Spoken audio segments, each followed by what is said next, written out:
அமெரிக்காவில் மே மாதம் நடைபெற உள்ள சர்வதேச சமச்சீரான ஆற்றல் கண்காட்சியில் தங்களது கண்டுபிடிப்பை சமர்ப்பிக்க 4 இந்திய மாணவர்கள் தேர்ந்தெடுக்கப்பட்டுள்ளனர்.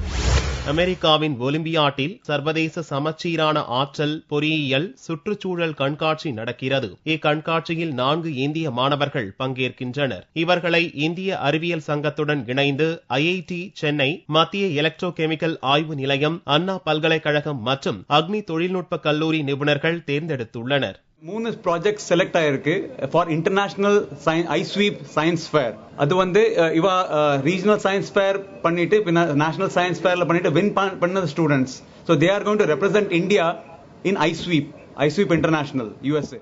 இந்த கண்டுபிடிப்பில் தமிழக பள்ளி மாணவர் டெனித் ஆதித்யாவின் கண்டுபிடிப்பு மலைக்க வைத்துள்ளது. வாழை இலை தொழில்நுட்பம் குறித்த இவரது அறிவியல் கண்டுபிடிப்பு முதல் கிராண்ட் தங்கப்பதக்கம் பெற்றுள்ளது.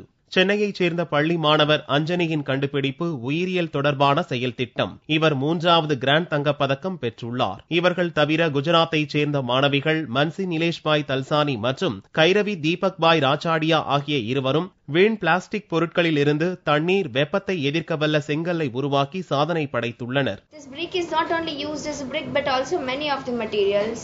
This material is made from waste of polypropylene plastic and this sand. We have made 3 products with the different proportions. This first product is made from 25% of plastic and 75% of sand, and we have covered it with 6 sand on its surfaces, which is useful us to make it more heat resistive and make it more bonding capacity. Second product consists of 20% of plastic, 10% of bentonite. A bentonite is a type of a clay which penetrates the water, so it can use as a underwater construction, and 70% of sand.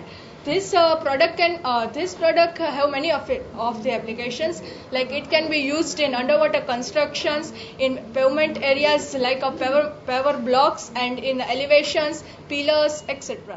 இந்த 4 பேரும் மே மாதம் அமெரிக்காவில் நடைபெற உள்ள ஐஸ்வீப் எனும் மாநாட்டில் தங்களது திறமைகளை நிரூபிக்கின்றனர். கடுமையான கட்டுப்பாடுகளிடையே இவர்களது கண்டுபிடிப்பு தேர்ந்தெடுக்கப்பட்டுள்ளது என்பது குறிப்பிடத்தக்கது.